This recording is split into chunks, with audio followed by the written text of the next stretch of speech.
mesdames et messieurs, bienvenue dans la propriété de Monsieur Héritier Amouli, qui est aussi maître, qui a organisé une soirée ou un après-midi pour recevoir le professeur Lukulia, professeur d'université, donc scientifique, général d'armée, donc militaire, et puis ancien Premier ministre, ministre, donc homme d'État, et responsable des services de renseignement, un administratif. Donc c'est d'une sommité dont nous parlons aujourd'hui. Alors, le professeur Lukulia a totalisé 80 ans et à l'occasion de ces 80 ans, Maître Héritier aurait voulu, avec un certain nombre des anciens de l'université de Kinshasa, toutes promotions confondues, essayer d'avoir un retour d'expérience, honorer l'homme, écouter l'homme, faire un échange autour de l'homme, qui il était, comment il procédait, qu'est-ce qu'il pense faire et avoir un peu son point de vue autour d'un repas. Alors, nous allons balader les micros pour prendre les avis et considérations de certaines personnes autour de la table. Ils ont tous en commun, en tout cas la plupart, avoir été étudiants ou collaborateurs du professeur Lukulia. Suivez-nous, on va faire un petit tour de table. Ne coupe pas. Voilà, nous sommes dans la banlieue parisienne où on reçoit le professeur Lukulia, général d'armée, ancien professeur d'université, ancien Premier ministre, organisé par Maître Héritier et un ensemble de juristes anciens de l'université de Kinshasa. La plupart évoluent en France, en Belgique et un peu partout en Europe. Alors c'est à l'occasion des 80 ans du professeur Lukulia. Nous allons lui poser quelques questions pour savoir ce qu'il en pense. Bonjour professeur. Bonjour.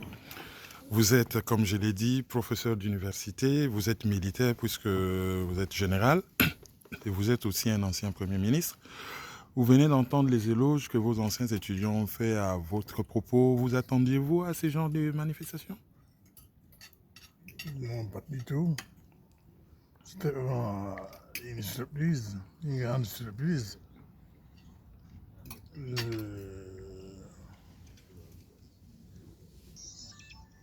J'étais au campus. Mon souci, c'était de former des cadres. Toute ma vie a tourné autour de ça. La formation des jeunes étudiants.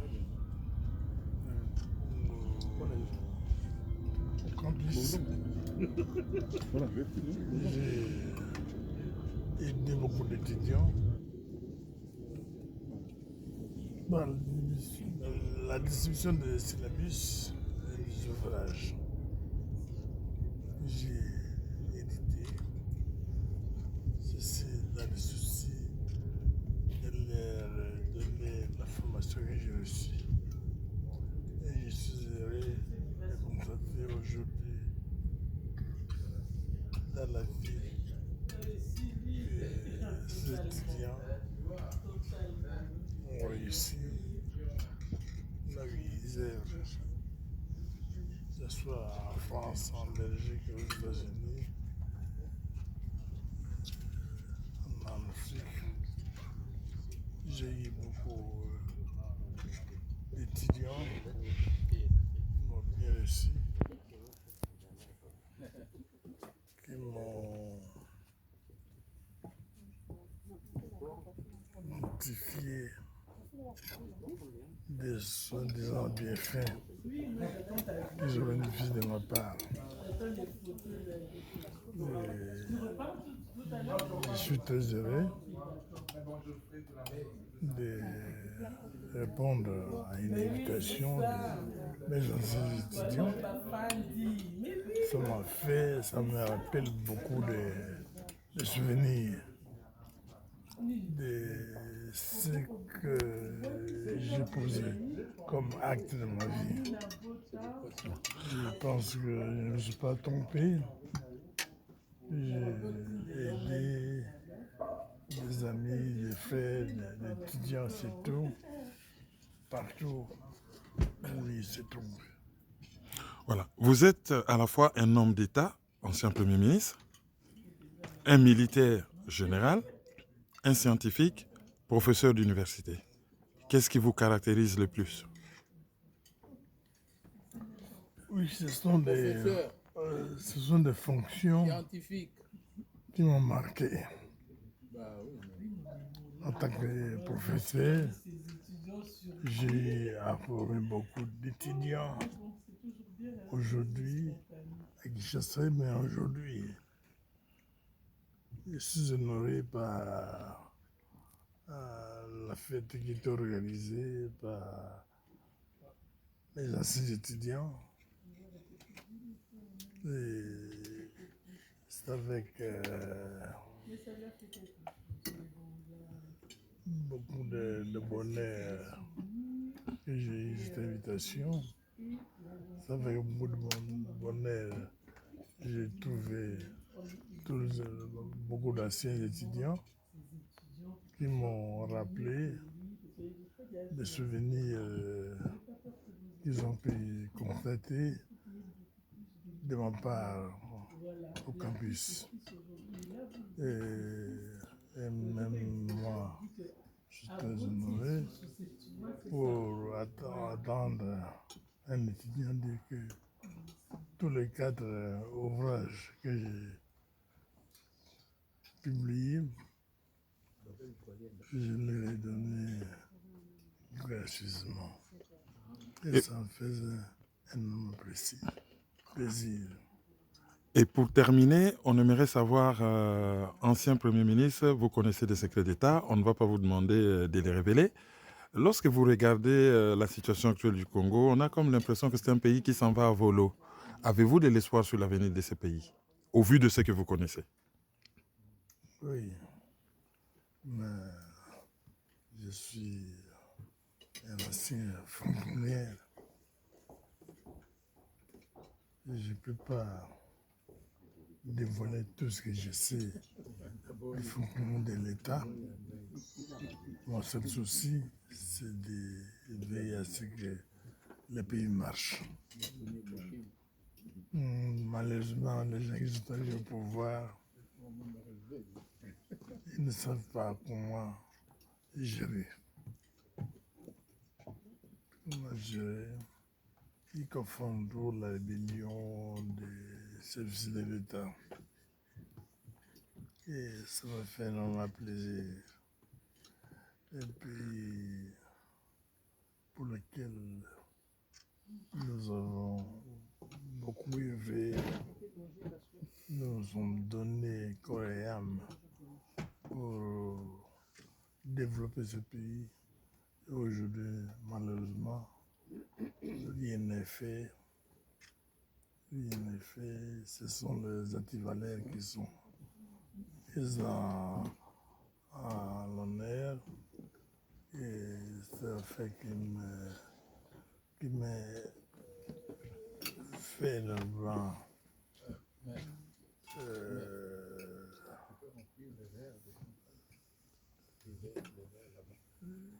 Elle fait que les dérange énormément.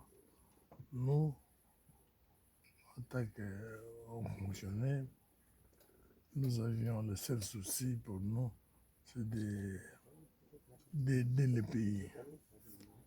On se demande, mais je suis devenu général, au magistrat, aux fonctionnaires.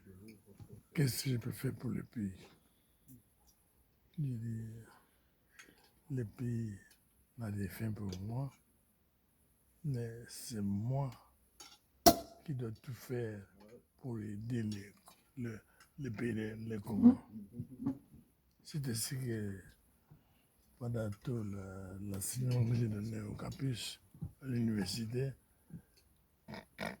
tous les cours publiés se font des syllabus, les ouvrages ont été donnés gracieusement aux étudiants.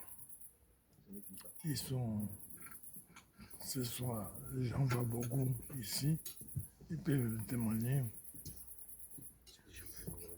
Et ces ouvrages. Merci beaucoup. Merci beaucoup, professeur. Voilà. Alors là, nous allons rejoindre certains produits scientifiques du professeur Likoulia. On va commencer par le professeur Bokolombe. Il est aussi avocat. Bon, quand je parle du prof Bokolombe, apparemment, il y en a 4 ou 5 dans la même famille qui sont profs. Lui, c'est Godefroy. À ne pas confondre avec Sam ni Bob, ni leur enfant aussi qui est professeur. Voilà. Euh, Professeur Bokolombe ou maître Bokolombe, quel témoignage feriez-vous de votre professeur? Vous avez travaillé avec lui comme assistant et puis vous l'avez connu comme étudiant. Quel témoignage feriez-vous du professeur Likolia? Le témoignage que j'ai gardé du professeur est très vibrant parce que c'est un homme qui d'abord aime la science. Parce que le professeur Likoulia est parmi les rares professeurs à avoir publié 4 ouvrages au cours de sa carrière professorale, 4 ouvrages de grande fracture. Et en plus du fait que c'est un homme qui aimait la science, c'est un homme aussi qui aimait les étudiants. Donc il n'aimait pas que le droit, il aimait également les étudiants. Il leur a offert des ouvrages gracieusement, comme il a dit, mais il leur a également euh, offert ses connaissances, ses vastes connaissances.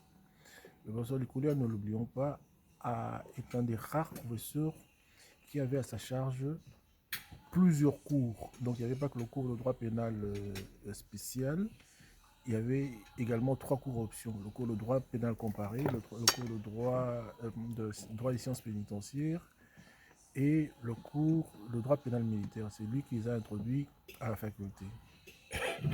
Donc c'est quelqu'un qui non seulement était scientifique, non seulement aimait les étudiants, mais il les aimait, comme Maître Réti l'a dit, en les aidant. J'ai été moi-même personnellement témoin des, des aides que le professeur a apportées aux étudiants et des aides substantielles en termes financiers, en termes matériels.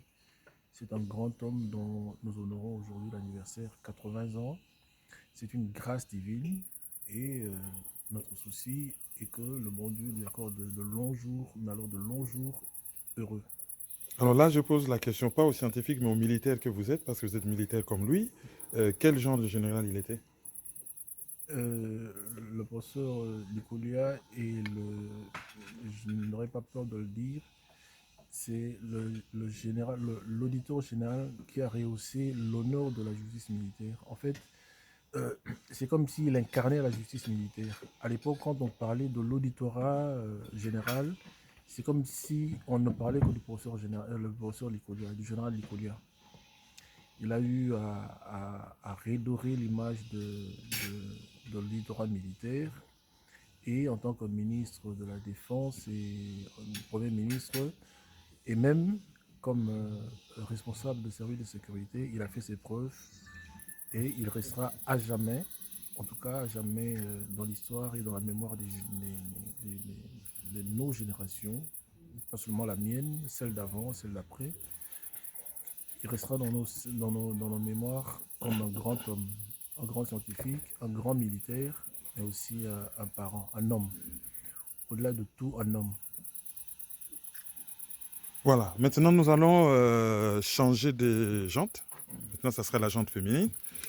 Je vois aussi un autre professeur, c'est le professeur Kalambay, pas les papas qui nous a enseigné les droits civils des biens, mais c'est la fille qui nous a enseigné comme assistante. Et donc, elle a un double statut, statut de scientifique et statut de fille. Euh, Vous êtes une ancienne de l'université de Kinshasa, vous êtes professeur d'université. Pas du tout. Ah, pas encore, vous êtes donc Pas du tout. doctorante. Alors, euh, quelle image gardez-vous du professeur Lukulia, vous qui êtes fille des professeurs? Son livre. Euh, je pense que beaucoup l'ont dit. Je pense que je suis d'une promotion. En tout cas, lorsque j'ai étudié, le professeur Likouli avait déjà une grande charge au niveau du gouvernement. Euh, donc je l'ai vu le premier jour du cours de droit pénal spécial et il est intervenu le dernier jour. Nous avons eu, c'est le feu professeur Akele qui nous a donné le cours de droit pénal spécial. Mais nous avons étudié avec l'ouvrage qu'il a écrit. Et cet ouvrage, je suis avocate en France aujourd'hui. Je l'ai encore dans mon cabinet. Donc ce sont les principes que nous avons eus, que nous avons étudiés, que nous relisons. Moi, je relis encore aujourd'hui cet ouvrage et ça m'aide beaucoup, la qualification des faits pénaux. Je crois que quand on a lu ce livre-là, on peut se défendre devant les cours et tribunaux. Je pense que c'est un grand héritage. Merci beaucoup. Maintenant, nous allons rejoindre Maître Reti. Nous continuons la ronde des anciens étudiants du professeur Likoulia. On a Maître Reti qui a organisé la soirée. Maître Reti, vous êtes avocat international. Vous avez été le seul africain président d'une association d'avocats dans une cour internationale. Et vous êtes un des rares à avoir gagné un procès dans le système judiciaire pénal international. J'aimerais savoir pourquoi avez-vous organisé cette soirée avec les professeurs Likoulia? D'abord parce que c'est par reconnaissance. C'est par reconnaissance à tout ce qu'il a fait pour nous, ce qu'il a fait de nous. Et quand je parle de nous, je vois qu'il y a quand même énormément d'autres personnes qui n'ont pas été citées ici. Je pense à son étudiant, Jean-Pierre Kilenda, qui est quand même celui qui a eu le premier acquittement à la CPI. C'est quand même un de ses étudiants. Nous avons aussi parmi ces étudiants le professeur Jean-Pierre Fauffet, qui a aussi été brillant au TPIR. Nous avons eu aussi parmi ces étudiants un juge à la CPI qui est M. Antoine Mindoua. Donc en fait c'est quelqu'un qui a formé vraiment des gens de valeur. On ne peut pas dire que son travail a été inutile. Il a vraiment montré qu'il était capable de former les gens jusqu'au plus haut niveau du droit pénal spécial. Lorsque vous avez pris la parole à table, vous avez dit que c'était un homme généreux. Quelle anecdote retenez-vous de sa générosité? C'est d'abord parce que c'est le seul des professeurs au Congo qui a pu effectivement publier de livres, les éditer et puis les distribuer gratuitement à ses étudiants. C'est le seul aussi des professeurs qui, après le cours, prenait le temps de se transformer en assistant social, qui écoutait les doléances des étudiants. Là, pratiquement, ça jurait avec la qualité d'un général militaire. Généralement, on a l'impression, on pourrait se dire effectivement que personne ne peut l'approcher, mais lui, il avait cet art-là d'approcher les gens et de régler leurs problèmes personnels. C'est cette générosité qu'on ne peut pas lui renier, mais il y a aussi une générosité plus importante, c'est que quand il donnait ses cours, il faisait tout pour que vous puissiez vraiment comprendre et puis intégrer son cours. Mais sans le savoir, effectivement, si nous avons quelques richesses aujourd'hui, c'est pratiquement la richesse intellectuelle qu'il a pu nous transmettre. C'est la raison pour laquelle il était indispensable de lui rendre hommage. Est-il vrai que vous avez offert une place de cinéma? Ah non, pas une place de cinéma. Je réalisais un film au campus qui s'intitulait Les Rivales de Monstres. Et donc c'est le seul avec le ciné-club, parce que j'étais président du ciné-club aussi quand j'étais au campus. Et avec le ciné-club, on avait réalisé un film. Et c'est avec le ciné-club que les étudiants ont appris à monter à cheval. Parce qu'au camp de professeurs, il y avait quand même une écurie qui était réservée aux Blancs. Et c'est avec le ciné-club que les étudiants ont appris à monter à cheval. Et c'est donc pour soutenir cette réalisation cinématographique qu'ils nous avaient financé. Alors, vous avez raconté à table, mais on n'a pas bien compris l'histoire, que Madame la Générale a appris aux étudiants la gastronomie. Qu'est-ce que ça dit? Oui, c'est que beaucoup de gens ne connaissent pas vraiment l'art de la table. Et souvent, les gens pensent effectivement que passer à table, ça veut dire tout simplement aller trouver tout ce qu'il y a, manger et puis boire tout ce qu'on peut manger n'importe comment. Et quand nous étions en dernière année, le général nous a reçus. Imaginez effectivement recevoir 200 étudiants, ce n'était pas n'importe quoi, mais il nous a reçus chez lui à domicile, et la générale, donc son épouse, nous a fait des très bonnes leçons de gastronomie, parce que quand on est arrivé à table, on nous a demandé ce qu'on voulait boire. Bon, les gens demandaient Skol, Regla, Primus, etc. Ils ont dit il n'y avait rien de tout cela. Et puis par la suite, nous avons dit, mais pourquoi vous appelez les finalistes en droit, et nous étions très hautains, pourquoi vous nous appelez si vous n'avez pas de Skol, Primus et Regla? Ils disent non, nous n'avons que Martini, Cinzano, etc. Des choses dont on n'avait jamais entendu parler. Alors on est sauté dessus immédiatement, et à ce moment-là, quand nous, sans savoir qu'il s'agissait bien de l'apéritif, et puis quand ça commençait à gargouiller dans le ventre, et on commençait à l'insulter en disant mais pourquoi il ne nous sert pas à manger tôt, etc. Nous avons faim, pourquoi il nous... Mais en fait, nous ne savions pas que c'est le martini, c'est l'apéritif qui était en train d'agir dans nos estomacs. Et puis finalement, quand on nous a invités à table, ils nous ont demandé encore qu'est-ce que vous voulez. Alors vous voyez des gens comme les Bochab, c'est qui était les Luzolo, etc., le Moussafiri, commençaient à dire le Njoli, ouais, mais Cinzano, Martini, etc. On dit non, on n'a plus rien de tout ça, mais attendez un peu. Mais alors, qu'est-ce qu'on va boire à table? On dit on a du vin rouge, blanc et rosé. Si, mais attendez un peu, il y a ça aussi? Ah ben alors, rosé, martini, blanc, rouge, etc. Ben ça, on choisissait les couleurs, mais on ne connaissait pas forcément les goûts.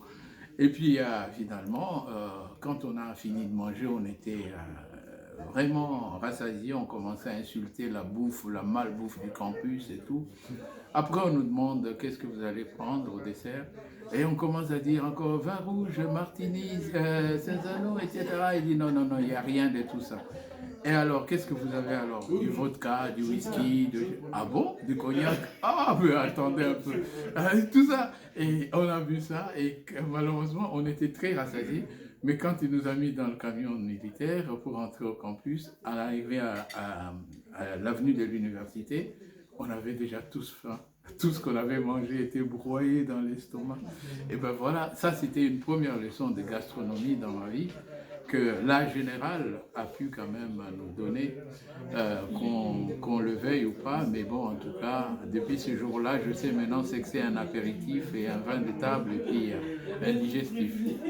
Voilà, soirée organisée dans la propriété de Maître Héritier à l'occasion des 80 ans du professeur Likoulia. Donc, Maître Héritier, merci. C'est moi qui vous remercie. Voilà, on va prendre quelqu'un d'autre qui était à l'université de Kinshasa, pas dans la fac des droits, mais lui, c'est plutôt un scientifique. C'est monsieur Emmanuel Maire. Vous avez aussi un témoignage à propos du prof Likoulia. Le seul témoignage que je peux faire, tout simplement, j'ai eu le privilège de le rencontrer à Paris en 1997. C'était au moment où l'AFDL, la rébellion congolaise, qui avançait sur Kinshasa. Et à ce moment-là, on organisait la résistance en Occident. Il fallait qu'on paye des billets pour se déplacer à travers les capitales européennes pour aller plaider la cause du Congo, comme quoi le Congo était agressé par les Rwandais. Et on n'avait pas suffisamment de moyens. Et le seul homme politique qui a pu nous donner les moyens pour faire ce travail, c'était le général Likoulia, quand il était nommé ministre de la Défense. Et pour moi, ça c'est la chose qui m'a beaucoup marqué et je ne saurais pas l'oublier. Et quand on m'a dit qu'il sera ici, aujourd'hui, je me suis dit, ça vaut la peine d'aller revoir cet homme au grand cœur. Voilà tout ce que je peux dire. Merci, monsieur Emmanuel Maire. Il est aussi pasteur. Merci. Et un grand résistant. Bonjour, monsieur Bokoto. Oui, bonjour. On vous voit aujourd'hui à l'occasion de cette rencontre organisée par certains juristes de l'Université de Kinshasa en l'honneur du professeur Likulia. Quel témoignage feriez-vous de cet homme? Vous savez,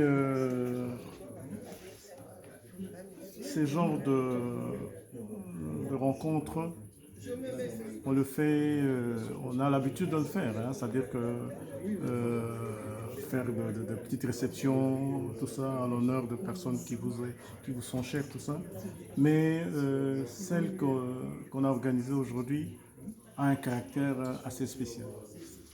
Spécial parce que, en fait, vous avez là quelqu'un qui a contribué à faire de vous ce que vous êtes devenu. Donc si aujourd'hui on est ce qu'on est aujourd'hui, c'est en grande partie à cause de cet homme. Et moi je pense que c'est quelque chose qu'on n'oublie jamais.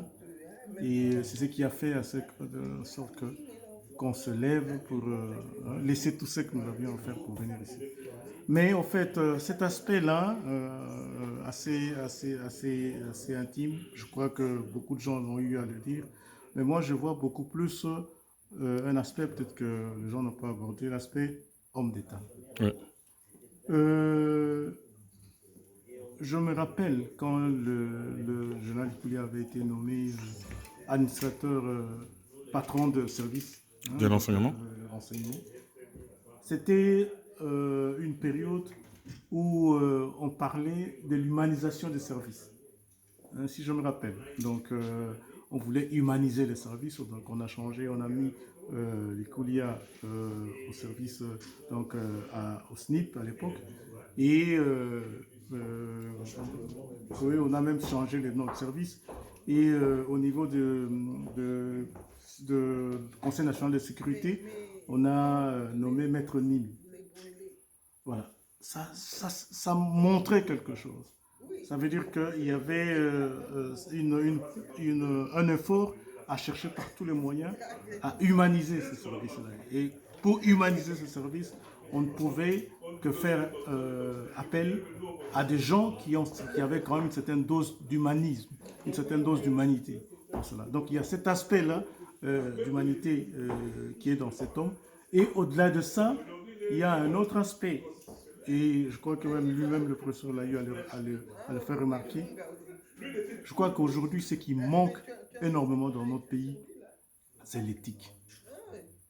L'éthique, pourquoi? Parce qu'en fait, vous savez, on peut beau avoir le programme, on peut beau avoir des visions, on peut beau avoir je ne sais pas quoi, mais si on n'a pas l'homme qui est là pour booster tout ça, rien ne va se faire. Donc cet aspect-là lié à l'éthique est un aspect essentiel. Et le professeur, en tout cas, cet aspect-là, lié à l'intégrité de l'homme, lié à l'éthique de l'homme, ça a été un modèle pour nous. Et je crois que cet aspect-là, ça doit nous conduire dans tout ce que nous allons faire pour notre pays. Voilà. Merci beaucoup. Voilà, nous allons avoir affaire à une des personnes qui est en matière d'âge et de génération, je veux dire la dernière génération de l'Inikin ici présente, avoir été en contact d'une manière ou d'une autre, physique, intellectuelle, avec le professeur Likulia. Alors, il est docteur en droit ici en France, avocat. Il s'agit de Bob Bokina, Bokolombe Bokina. Alors, bonjour Bob. Bonjour. Vous êtes arrivé à l'UNIKIN un peu plus tard et à l'époque, il y avait deux promotions, A et B. Avez-vous eu affaire directement avec les professeurs Likulia? Oui, j'ai eu affaire au général Likulia en droit pénal spécial et puis en droit pénal et procédures pénales militaires. Et je l'ai eu aussi en cours d'option. Je crois que c'était en première licence. Je crois que c'était l'épistémologie, enfin, un troisième cours là, dont je ne me rappelle plus de l'intitulé. Mais en tout cas, j'ai eu au moins 2 cours avec le professeur Likulia. Quel souvenir gardez-vous du professeur? Alors déjà, c'était une sommité, hein, avoir affaire au professeur Likoulia. Ce n'était pas un professeur ordinaire. Enfin, il était professeur ordinaire du titre, mais lui-même, le personnage n'était pas ordinaire. Donc c'était déjà quelque chose d'assez... pour nous, on avait vraiment à faire, et ça s'est su avec le temps, que on avait la chance, en tout cas personnellement, d'être parmi les derniers à avoir connu un si grand homme, un si grand professeur, un si grand savant du droit. Et c'était aussi un homme d'État. Quelle perception aviez-vous du Premier ministre Likoulia? Alors, c'est vrai que quand quand il nous a enseigné, notamment le corruption, il était déjà à ce moment-là Premier ministre, donc il est venu, il avait introduit le cours, et l'assistant, Bokolom dans l'occurrence, avait continué les enseignements. C'était, comme je le disais tantôt, un professeur assez particulier. Et sur le plan politique, évidemment, étudiant, bon, je ne l'ai pas côtoyé, hein, en tant qu'homme politique. Hein. Mais l'histoire a retenu que c'était... il a assumé beaucoup de fonctions, d'ailleurs, ministérielles, aussi bien au ministère de la Défense nationale qu'en tant que Premier ministre. Je pense que l'histoire retient de lui que c'est un grand homme d'État aussi. Merci, Bob. Merci, c'est moi qui te remercie. C'est avec Bob Bokolombe que nous clôturons ces reportages. Le Congo est à l'orée des chemins. Le Congo a un problème aussi d'hommes d'État, ceux qui peuvent s'élever à un certain niveau. Puisse l'exemple du professeur Likoulia en inspirer beaucoup, notamment ceux qui sont au pouvoir au pays. C'était Kiarouine Maïzo dans l'émission L'échange. Au revoir.